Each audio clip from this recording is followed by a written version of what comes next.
Hello, people are just starting to come into this month's webinar, and we already have our esteemed panel here. And you can see I'm wearing a headset set because my computer has decided to make duck noises, as Candus calls them. So and Allison here, who helps produce Desktop Time each month, tells me you can hear them in the background. So today I'm going to be giving flight instructions also. I've already been practicing my hand motions and the exits for the. Anyways. So welcome everyone to our first monthly webinar of 2019. We're very grateful to have you back here with us. And today, which I'll talk about in just a moment, we're very privileged to have Candace Kampfer joining us and also Matt Hammond from Avalara, which I'll talk about both of them in just a moment. We also, if you haven't looked at our website, we have the majority of our schedule up for the remainder of the year, so you can take a look at that at any time. As a reminder, although we don't talk about it at all because I don't want to get in trouble, but we are sponsored by QBox.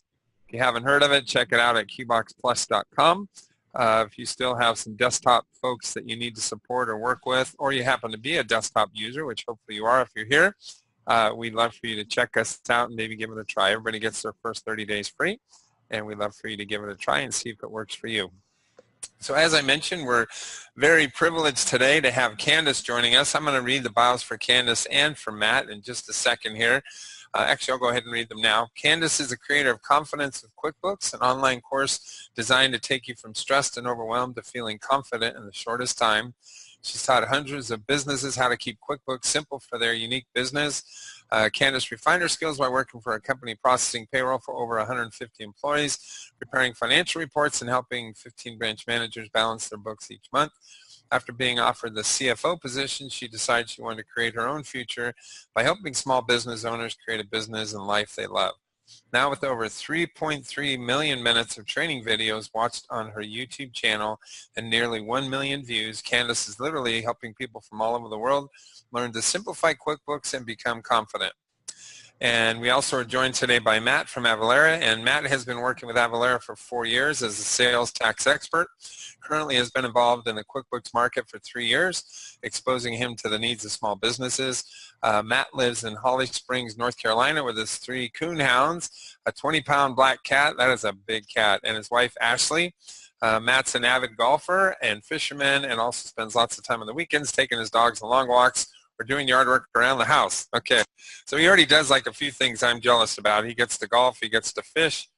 Did I just mute myself? Okay. So anyways, with that, I'd like to go ahead and turn the floor over to Candace. She's going to lead us off talking about some different tips for QuickBooks and also about the program she offers to help people learn how to use QuickBooks Desktop. Okay, perfect. Thank you, Chris, for being here. I'm super excited to help you guys with your QuickBooks. I thought today would be fun to dive in and actually start just looking at reports and some of the things that I love to teach my audience. So let's go in. I'm just going to actually share my screen. Can everybody see it? Are we good? Chris, can everybody see it? Yeah, I can see it. Perfect. So one of the things and the reasons I actually started going from teaching virtually or teaching locally to going onto YouTube was I was actually visiting my hairdresser, and she didn't know what she was making. And I call it the 3 clicks, and it's the reason I started really helping entrepreneurs, was to go, 1, under your reports. Let me move my chat real quick. Hold on just a second. It's in the way. Reports, company and financial, profit and loss. Those are the 3 clicks. And a lot of business owners, and maybe you or bookkeepers typically know how to pull a profit and loss. The business owners don't. So in the chat, you can always let us know like which area you are and how you use your QuickBooks. But what I want to teach you today is specifically the reports to pull, how to look at them and understand a little more about what you're reading. But then also, there's a lot of different areas to QuickBooks, and I find a lot of people only know specific areas, and they go directly to one area on a regular basis, and they don't get all the data that they really need. So I kind of thought it would be fun to just go through and give you guys some of the tips that I notice my audience really appreciates. So the first is when you go in and you're looking at the home screen, let's start there for a moment. And you're looking at the home screen, a lot of people start with, they just think they should automatically use enter bills, and they don't realize the difference between like entering bills versus entering your overall expenses. And this is some of the basic concepts, but as you get more into reports, if you don't really understand some of the basics and your options on how to use the software, then I find people the data that you get on your reports is inaccurate. And when you go to file your taxes, you start getting a lot of questions from your tax professional on like, what does this mean, or why is this negative? And you don't really know what you did wrong.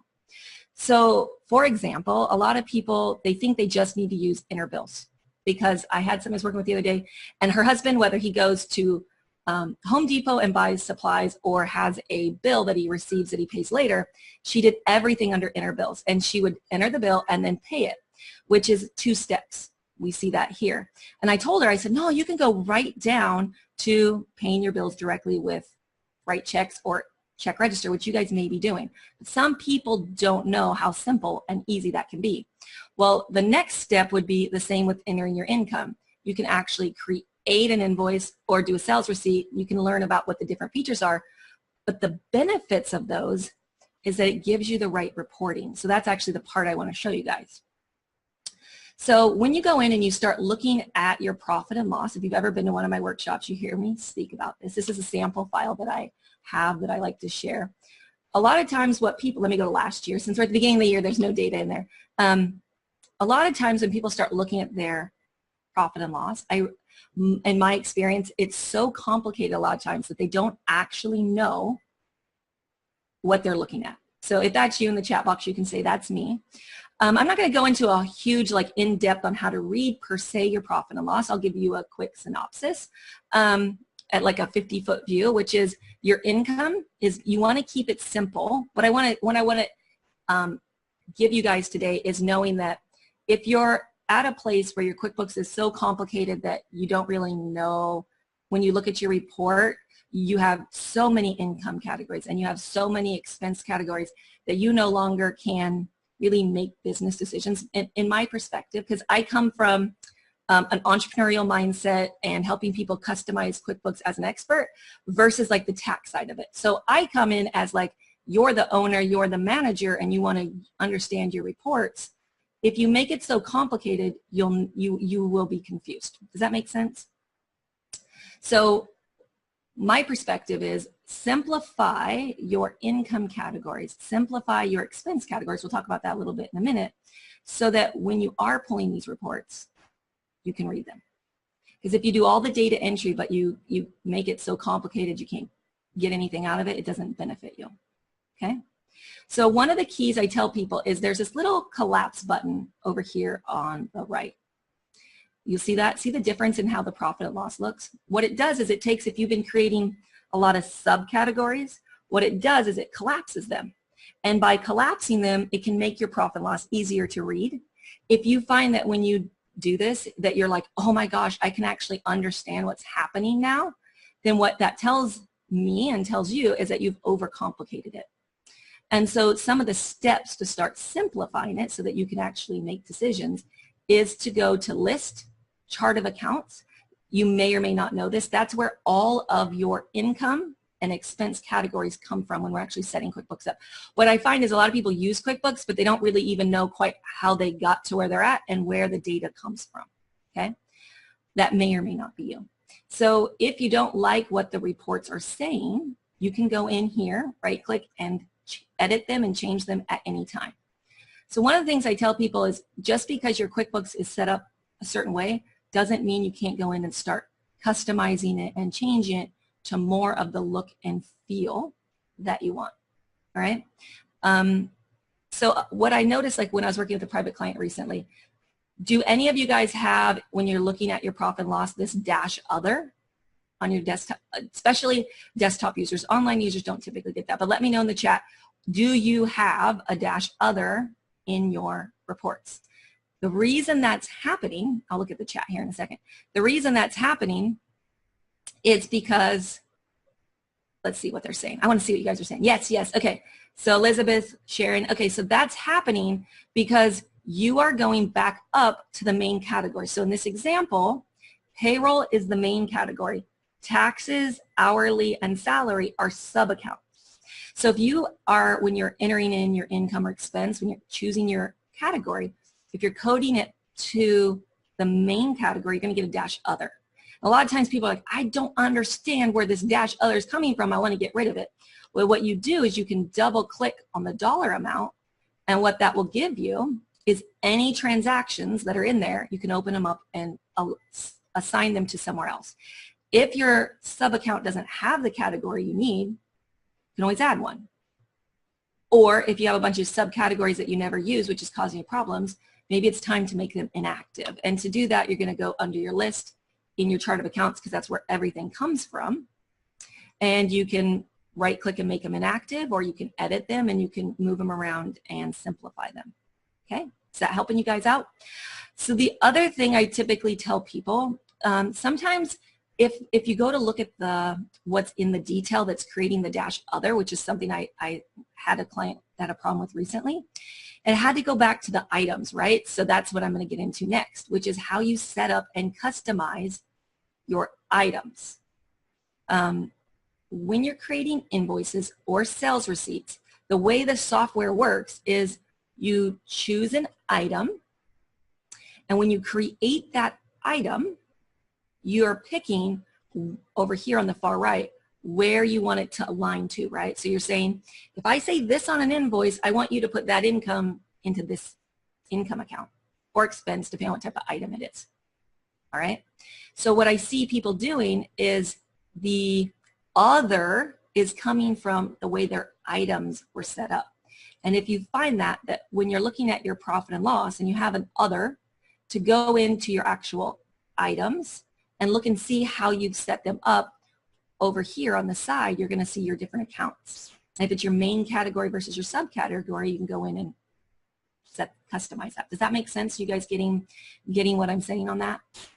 So that would make your reading your report much easier if you don't have a bunch of dashes, dash other, or even just trying to not have a ton of sub-accounts. All right? So do you guys have any questions about that so far? Are we good? I like to check in with you guys because I want to make sure that I'm making it make sense for you. So don't hesitate to ask me questions. I'll be checking in there.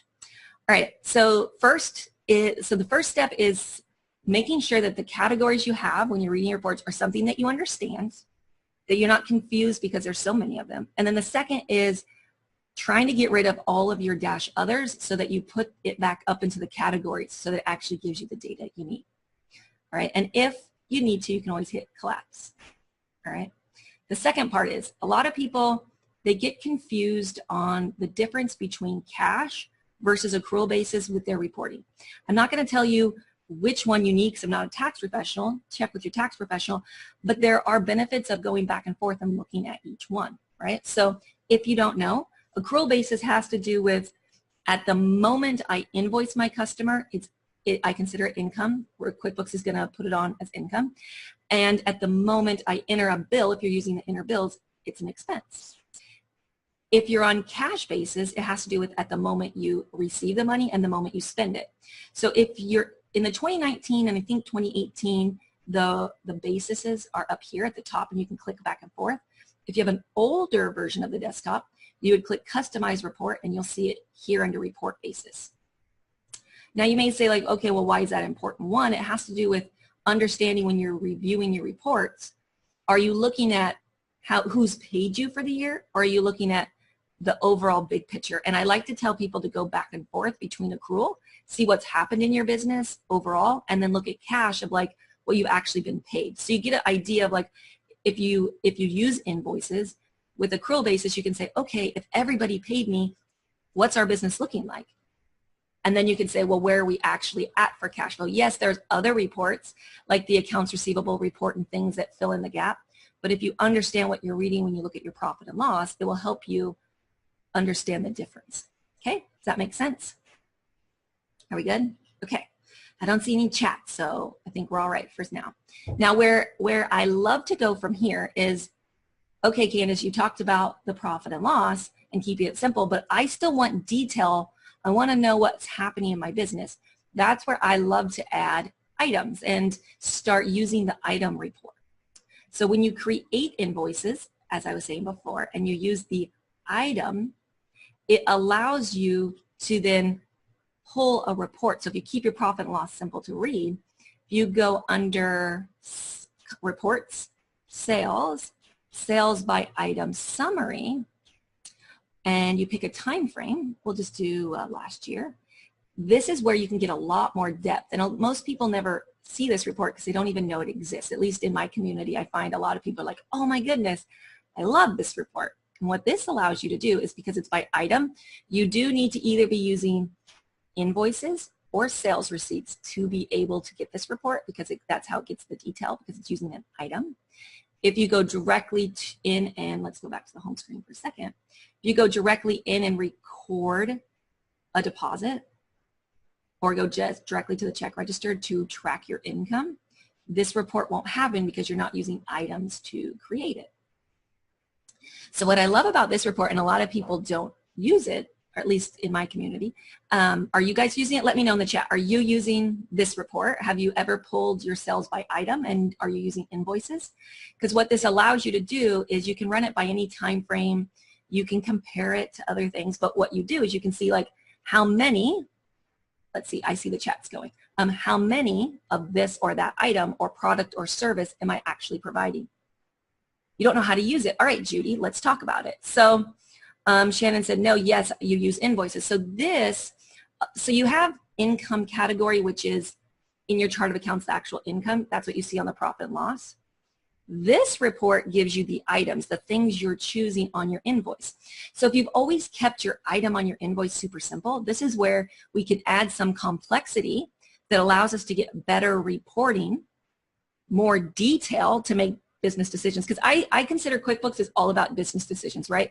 Everybody needs to file taxes, but if you're not tracking things throughout the year, you can't make a business decision. That's where my hairdresser and my inspiration for creating my YouTube was.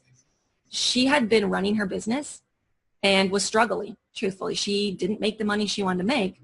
And I said to her, like, how do you do your taxes? And she said, QuickBooks. And I was like, oh, well, hurry up and do my hair. Let's get into it.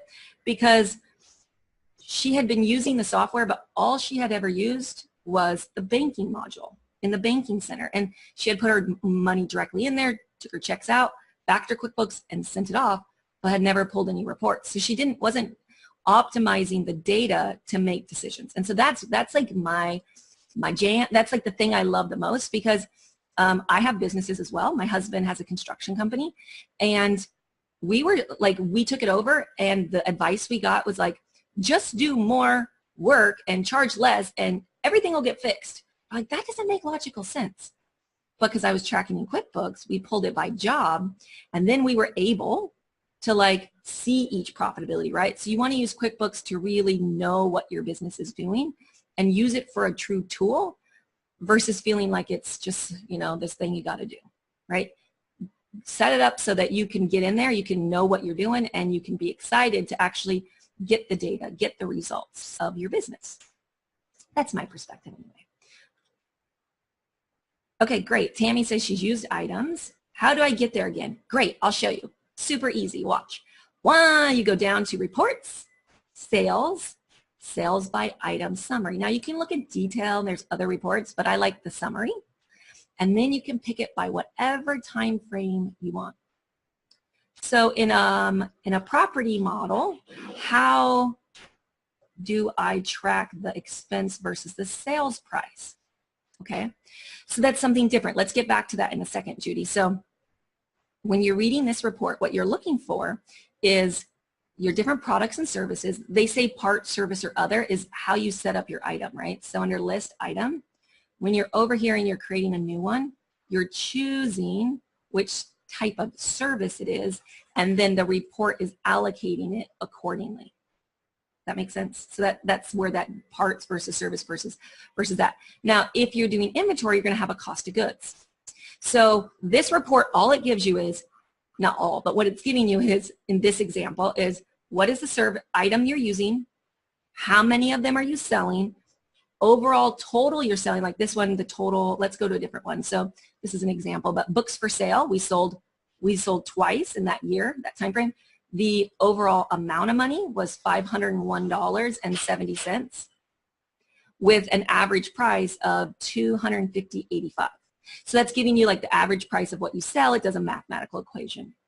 So the question I heard was asked was, if you are remodeling, Judy asked, do I go to track the expense versus the sales price? So let So I kind of hear a few different things in your question. I'm not sure if I get your question totally, but this is tracking your income, right? So this is when you're invoicing for something, and then you have the expense side of it.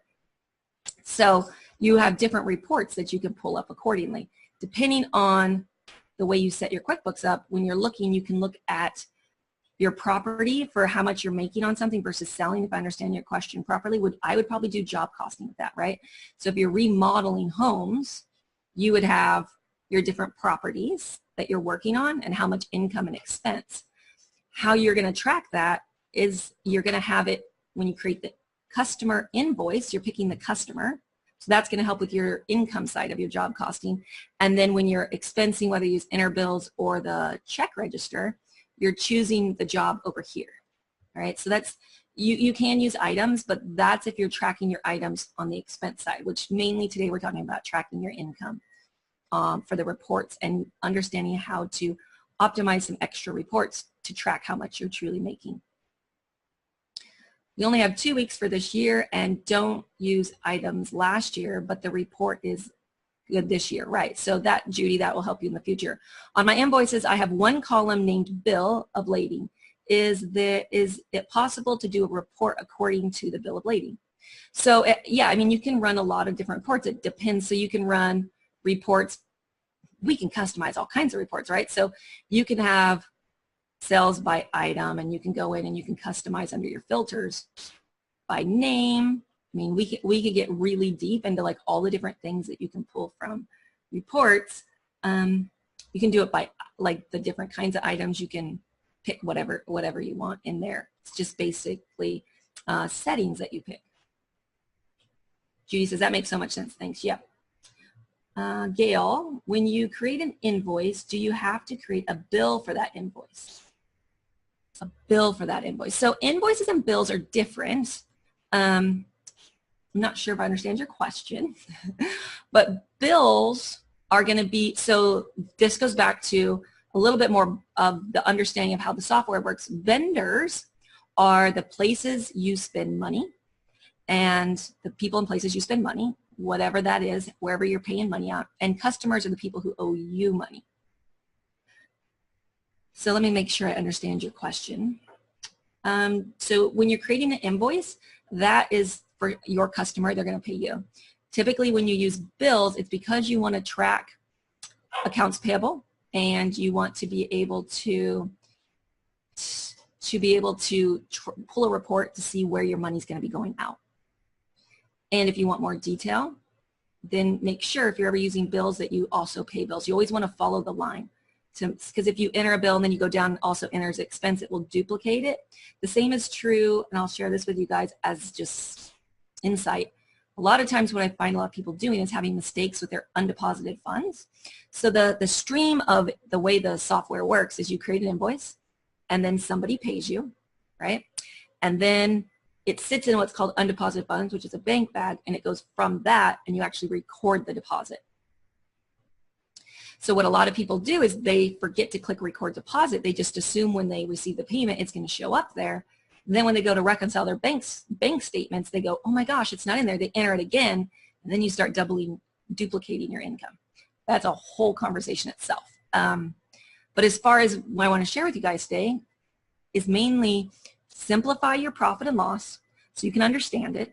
Go in and customize and set up your chart of accounts. Now, if you've been using your software for a long time, instead of just changing it, what you might want to do is make your older accounts that you don't want to use in 2019, you can come in and say, oh, we're not using that anymore. We're going to start doing something slightly different. You can make them inactive. So they'll still be there. The data will still be there, but then add new ones of how you want to design it moving forward. And start pulling. Don't be afraid to come in.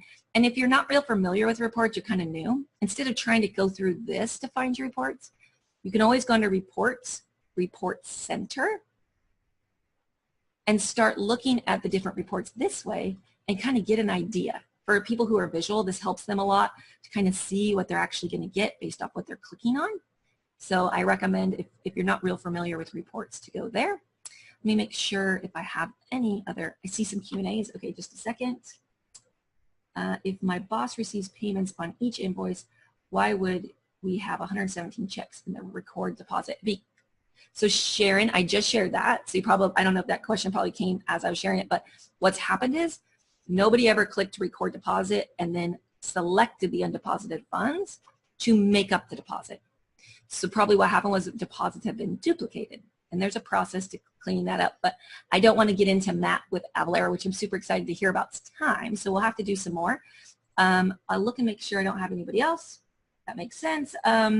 Before the end, tell them how to transfer post information on one computer to the other computer if you are posting on that different computer. That is actually a really good QBox support thing. You should check with them. I highly recommend QBox. I know it's not necessary. They're supporting. We don't really talk about them here, but you're at the right place to get support from them on moving things around, or if you have it on more than one computer. So if you want to track your profit by job, do you enter the customer's name in the bill? Yes. So I'll quickly answer this, and then I'm almost done. But if you're entering a bill, you can go under your customer. You pick them. That will help you with your job costing. Yes. That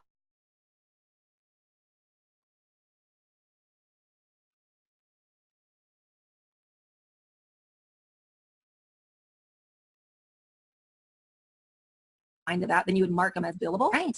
If you guys need support, you can always find me at CandusCampfer.com. I send out weekly tips. I believe Chris is going to send out a link tomorrow to let you guys know where you can go to find out. I send them every Wednesday, so you can join my tips. I think, let me make sure. I think there's a couple questions. Chris, you can just tell me when it's my time. Oh, I can't hear you. I think you're muted. I see you talking, but I can't hear you. How do you get the detail report again? Go ahead. Did I mute him? Can I not hear him? I can't hear him. The detail report, so the sales by item summary is that report, Judy. I think that's what you're asking. Please explain why there are 2 tabs at the bottom of a bill or write check window and why they make a difference for reporting. Okay, so check register or write checks. Okay, I think I can hear you now, Chris. Can you hear me? Okay. Yeah, we're good. You're good. I was like, I see you talking, but I can't hear you. Sorry. No, you're totally fine. So as far as the tabs, I'll answer your question, which is expenses go directly to an expense category on your profit or loss, or wherever you're putting it, an asset, liability, that kind of thing. The item is if you use items for inventory or tracking your cost of goods, you can actually track it directly right there. You brought up creating a sales receipt versus an invoice. Great question, Susan. So create an invoice allows you to get paid later. It's accounts receivable, and then you get paid, you follow that line. A sales receipt takes the 2 and combines them as 1. So if you provide products or services, or you're re-entering your data for the whole year and you're in a catch-up phase, creating sales receipts allows you to track your income, track your sales tax, which you'll be finding out about, and the payment all at one time. So if you don't need accounts receivable, then sales receipts is a great in between. I highly recommend it. So hopefully that answered your question. Okay. I feel bad. Gosh, this is the most questions and chats we've had by far of any desktop time. So obviously that means that people really appreciate your information and your knowledge. So hopefully everyone will take advantage. I will send out in the email we send tomorrow access information on how to access Candus and her channel and how to contract with her and to take advantage of her classes. So thank you very much again, Candus. It just tells me that obviously people have a lot of questions, and an expert like yourself is someone that can really help them out. So we hope you'll take advantage in seeking out Candus for help with any of your desktop questions after today. And thank you so much for the awesome presentation and for answering all the questions. Oh yeah, it's my favorite part. Okay. Thank you. That was phenomenal. And Matt, I don't know if you're back joining us. Can you hear me? Yep, I'm good to go. I'm good to go. I'm having some issues in my demo environment for SkyTab for QuickBooks, so I'm going to start with some PowerPoint slides, and then hopefully it'll be up and running by the time I get done with that, so we can at least walk through a quick demonstration. So we're good to go. You should be able to see my screen. Do you see that okay? Yeah, you can see it perfectly, Matt. Thank you.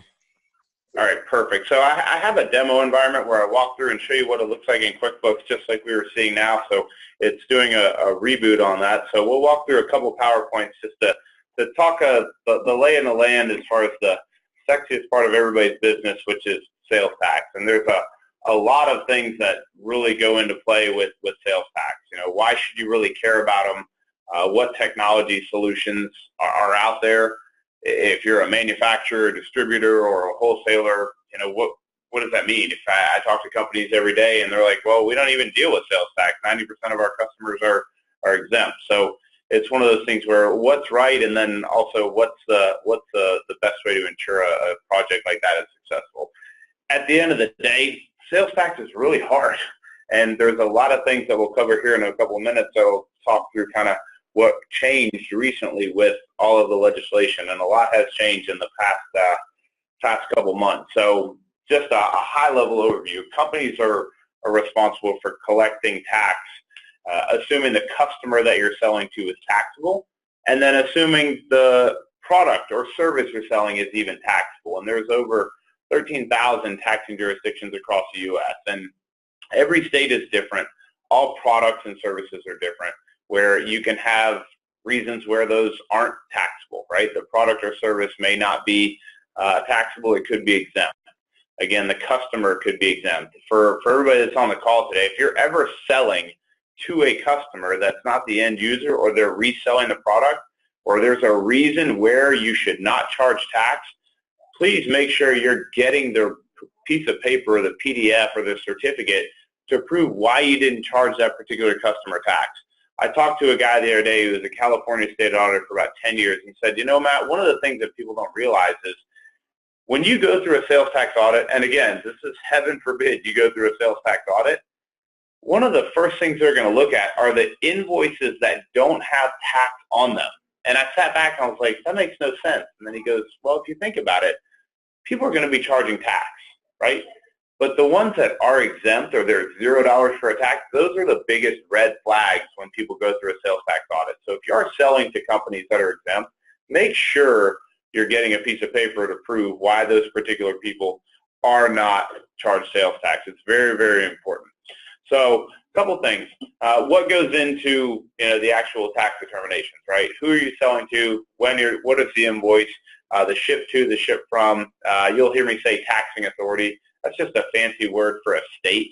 So that's one thing to keep in mind. And then there are states that have sourcing rules, meaning certain states are going to be based on destination as well as origin-based as well. And in the past 3 to 6 months, the entire sales tax world got flipped on its head. Typically, you had to have a physical presence with the state to have an obligation to collect sales tax. Now, what they've said is the way people buy and sell products has changed drastically. So what they're saying is, if you never set foot in Utah, you're a company located in Florida, you ship a bunch of products every year to to Utah, and you do over $100,000 worth of sales, or you do 200 or more separate transactions. That's what we're going to call economic nexus. So they said the way people buy and sell products have changed. Now you don't have to leave your door. So they decided to change the rules. And South Dakota challenged Wayfair and brought back a court case from, I think it was 1992, that deemed that physical presence was the only reason you had to charge tax. That's not the case now. So what does that really mean for small to medium-sized businesses currently? Essentially what it means is you now have to track your sales in all states. If you're a company based in New York City and you sell furry winter coats, you're probably going to look at everything above the Mason-Dixon line and in the Northeast and the Pacific Northwest and see what states you sell the most to, revenue and or individual transactions, and if those states in fact have economic nexus laws. So that's one thing that's very, very important. So Avalara works with, and again, it's tied to typically remote sellers. If you never leave your state, if all of your inventory is in one location, but you're shipping all across the country, you're now going to have to keep an eye on all of your total sales and see if you hit some of these economic nexus thresholds. Like I live in North Carolina. They just passed North Carolina, and South Carolina got very aggressive where they said, we don't care if what you're selling is taxable or not. The moment you do $100,000 worth of sales, you have to get registered in the state of South Carolina, even if you never go there, via shipping via common carrier, and it could be revenue-based or it could be based on individual transactions. So the first thing we advise for sellers is to figure out where you have an obligation. And in 2 slides from now, I'll show you exactly what that means from a physical presence and what are the top things that people have to keep into account, right? The second thing is just you want to need to get registered in some of those new states. Avalara can help with registrations. Typically takes 2 to 4 weeks. We also have a tax advisory services team that can also help determine, based on your prior 12 months of business activities, should you have an obligation to collect or remit tax. We do a nexus study. It's a nationwide study. So economic nexus is what changed. And if you do have to get registered in a handful of other states, that's also that much more work you have to do to maintain the taxability and tax rates and rates, rules, boundaries, and everything within QuickBooks. That's always going to be manual, and I'll walk through what that means here in a couple minutes. So I'll send this slide deck out to everybody, Chris, when we get off, just so they can have it for their records. I'm not going to read this. One of the biggest questions everybody asks is, does physical presence still trigger Nexus? Yes.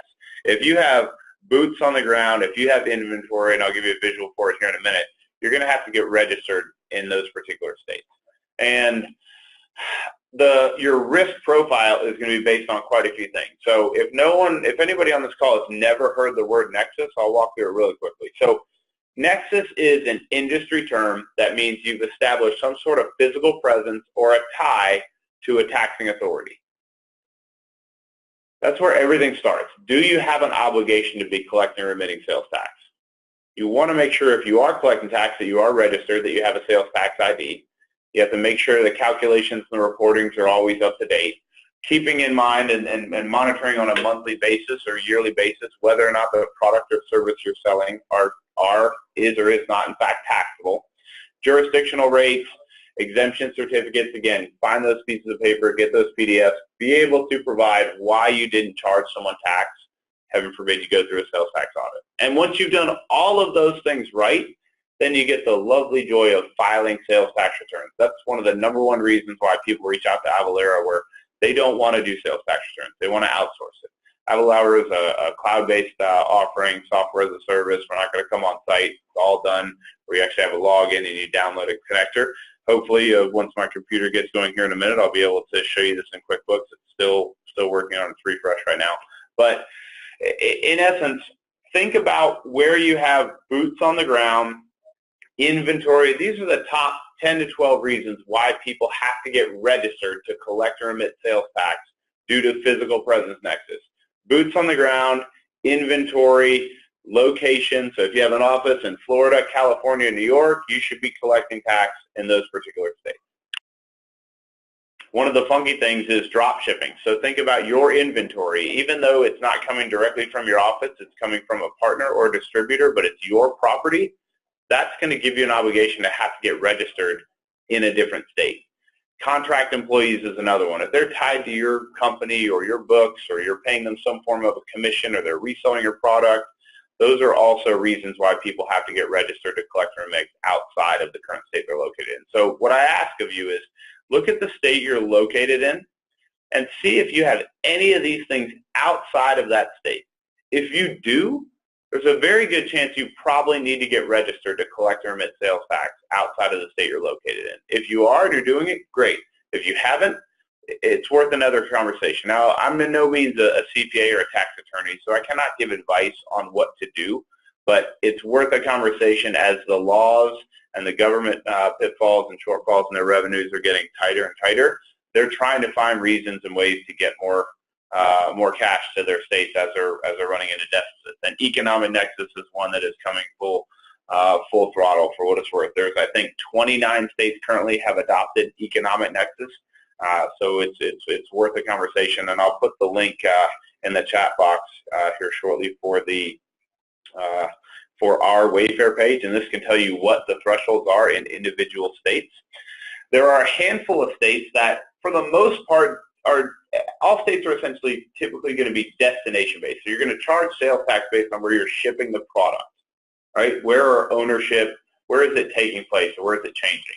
In the middle, you have a couple states, California and Texas, where they're origin-based for counties, and then cities and STJs, or special taxing jurisdictions, are going to be destination-based. So it's really, really critical to make sure you're keeping this up to date and talking to a third-party provider. Now, don't get me wrong, QuickBooks will calculate tax. It's just not as granular and not 100% accurate, and it won't contain product taxability, which we'll talk about here in a second. And then on the far left, you have states that are origin-based for products, but destination-based for service. So if you have a location or an office in Arizona, Illinois, or Missouri, and you ship a product within that state, you're going to charge sales tax based on where you're located, which is really, really easy. So you should know the sales tax rate if you have a physical location. And then obviously the other two are the mixed sourcing states. So sourcing rules are very, very important when it comes to sales tax compliant and keeping these up to date on an ongoing basis. 9 out of 10 of the folks that I talk to typically tell me that, hey, sales tax is based on a zip code. Well, other than gaining some interior knowledge about Nexus, the next thing I want to make sure everybody walks off this call is understanding what zip codes don't do. So zip codes aren't always accurate. They're not going to determine if what you're selling is taxable, and they're more so for the mailman to deliver mail. Now, if you're in a state like Massachusetts where there's a flat rate of 6.25%, you're probably going to be okay, right? But there's states like Colorado, Louisiana, Alabama, California, and Texas where taxing jurisdictions aren't going to follow zip code. You're going to have local taxes, local remittances, local taxability. So you're going to think you're doing it right, and typically, for the most part, most accounting packages and ERPs and shopping carts, if you have an online store, are going to be doing a zip code-based calculation, which isn't 100% accurate and can be very, very challenging to maintain on an ongoing basis. So this is probably one of my favorite slides. This is a residential neighborhood in Commerce City, Colorado. So this is the same neighborhood, the same street, the same zip code. All the houses in blue have a composite tax rate of 9.25%. All the houses in green or yellow, however it's coming across, have a tax rate of 4.75%. That's a 5% delta from one side of the street to the next. I don't know what the guy did at $74.95, but he got a pretty sweet deal on his house.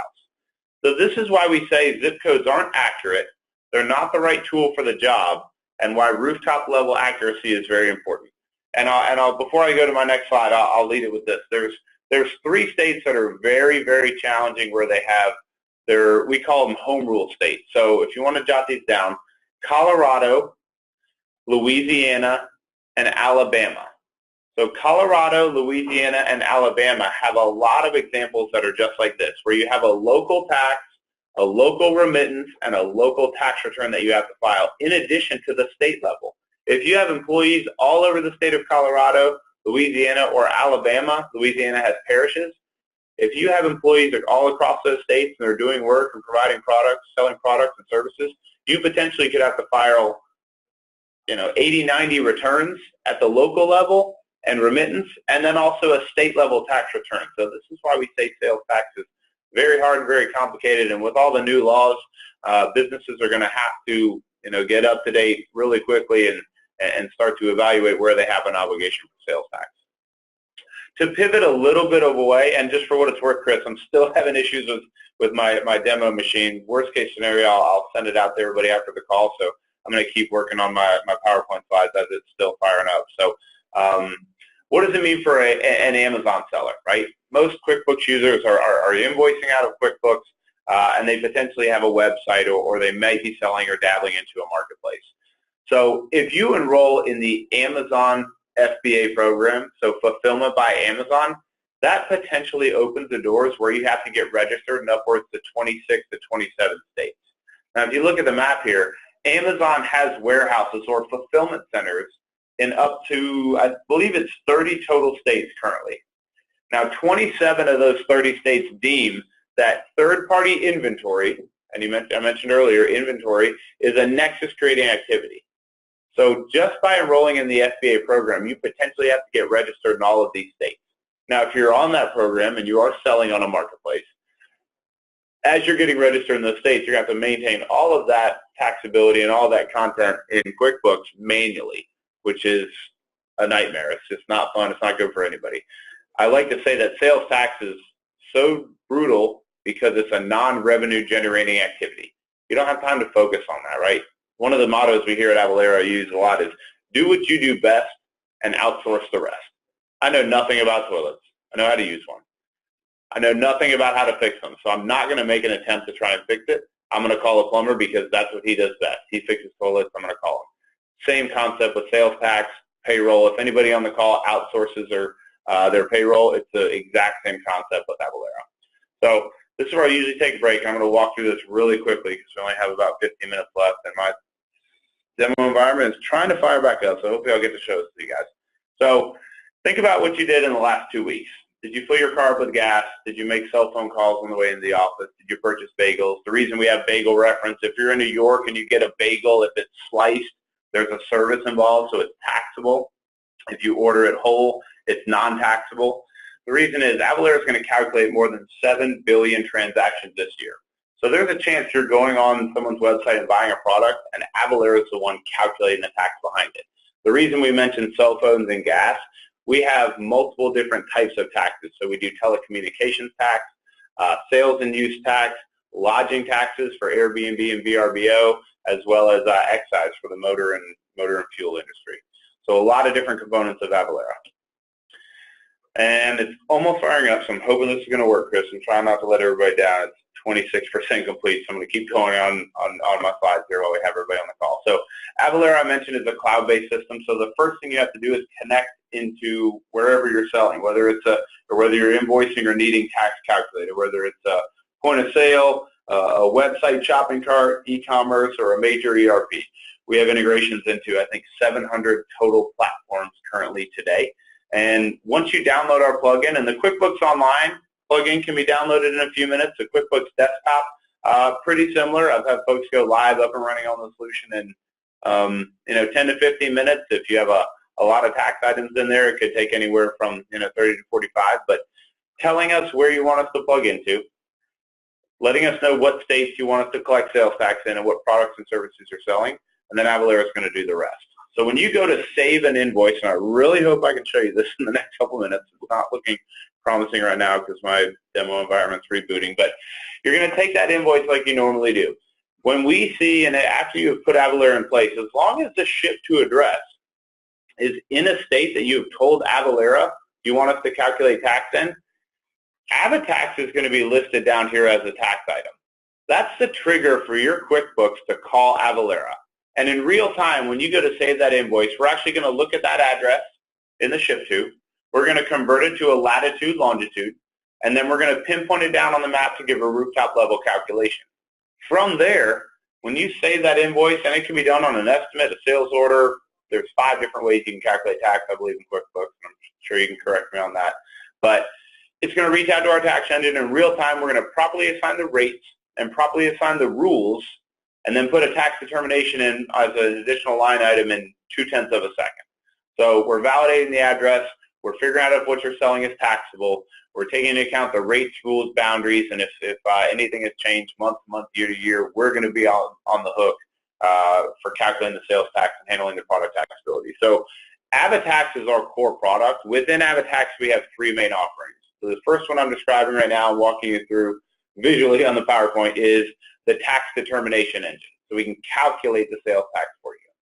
On the back end, we can actually handle the filing and the remittance. So we can offer a full compliance suite where it can be about a 90% hands-off approach where we can file the sales tax returns for you, handle the remittance and also the payments, and answer tax notices on your behalf. So again, it's about a 90% hands-off approach. You'll see on the very bottom, and then before I go further, the third piece of the puzzle, if you say you are selling to 99% of your customers are exempt, we also have a product that is tied as part of AvaTax to help to store, maintain, validate, and manage the life cycle of exemption certificates on an ongoing basis, and it's called CertCapture. So if you go to run an invoice and that certificate expired on January 15th, when you go to invoice that particular customer on the very next day, we're going to know that certificate's expire, and we're going to put tax on that order to keep you in compliance. Now, there's only 2 states, to the best of my knowledge, that certificates expire every year, Florida and Washington. So if you have those states and you sell to exempt customers and you have a reason to get a sales tax certificate in there, please make sure they're up to date on an ongoing basis. You'll see on the very bottom, AvaTax doesn't support cash basis accounting. accrual is what's really important because we use the invoice date as an anchor in QuickBooks for us to make that determination, to report on it, to file on it. So if you're a company or your business where you have lower order numbers, but they're higher dollar amounts, like you have a $100,000 order, you're probably not taking that payment in full. We require, if you're a monthly filer in the state of California, for example, where we're going to see the invoice of January 16th, we want to file the taxes, if you're a monthly filer, on that invoice the following month. Now, you may not want to do that because you don't get paid or you haven't gotten your payment yet, so you don't want to remit the tax on it. That's a limitation for us to offer our end-to-end solution. So Avatax is going to require companies to be on an accrual basis for sales tax reporting. I'm going to go another couple minutes. It's still not loading up on me, so apologies, folks. I do have something of myself walking through this for a couple minutes, and I'll make sure that to get that to everybody after the call if I can't get this to whip up in the next 4 or 5 minutes. Here's everything that goes into a tax determination. So like I mentioned, number one, we're going to validate the address. We actually ping it off the United States Postal Service database, take their preferred format, whether it's street, road, or circle. We convert to lat long. We reference your profile. If it's one of the states you told us you have an obligation to collect tax, we'll take into account any thresholds, any sourcing rules, and if there's any tax holidays, like in August, there's back-to-school holidays, and then also product taxability. So part of utilizing Avalara, and she talked on it earlier, was you have individual items in QuickBooks. You're going to take those items and you're going to map those to Avalara system tax codes so we know what product or service you're selling. So you'll tell us whether you're selling clothing and apparel or software as a service or installation of tangible property or whatnot. You're going to have to tell us what those products and services are, and then we will make the tax determination on the back end whether or not they're taxable, and then also reference your profile for if you have an exempt customer online. And Chris, I think we're doing okay. I'm going to run through 2 more things, and then I'll pause and open up for Q&A. So we have roughly, I need to update my slide, I think we're almost at the 700 number. So whether you're on QuickBooks now and you move to a NetSuite or an Acumatica or an Epicor, or you have an e-commerce site as well, we have integrations to upwards of 700 different platforms. So there's a very, very high percentage that if you have something other than QuickBooks, we have an integration to plug into to actually make that tax determination. And implementation, how long does it take? I kind of covered this a couple minutes ago, but to activate your account, we actually have a free trial for desktop as well as online. I'd suggest that. If you're in 4 or 5 states and you sell some very tricky products, let's just get on a conversation and walk through what that means and what that looks like. To configure your tax profile anywhere from 5 to 50 minutes. If you're only collecting tax in 2 states and you've already downloaded the connector, you can be done in 10 to 15 minutes. Doesn't take a whole lot of time. On the remittance side, filling out the forms, signing a power of attorney, telling us what forms you file and how often is really what the key part is from the remittance perspective. As you get registered in states, I get this question a lot, the state is going to determine how often you file, meaning what form and the frequency. It's based on what you think your projected sales are and what your revenues are going to be. You're then going to take that form and bring it back to us and tell us, I file this form in Florida monthly, and I have to or quarterly, and I make a monthly prepayment or whatnot. Once you tell Avalara that, we're going to be on the hook to automating the whole compliance suite end to end. And Chris, my demo environment, I hate to say it, is still popping up and giving me issues, but I'm glad I was at least able to walk through some of these slides so we could at least talk about the lovely world of sales tax. So I'm going to pause there and see if there's any questions. And unfortunately, I wasn't able to show it in QuickBooks today, and I'm not sure why this is happening, but I'll be sending an email to the engineer, so hopefully this doesn't happen on one of my next calls. But I'll pause there. Okay, perfect. And that was a very comprehensive set of slides, so I think people were very much satisfied with what they saw. But does anybody have any questions for Matt at this point regarding Avalara? There was one question that came through. What if in advance we don't know where we are likely to sell next? Does Avatax have an all package?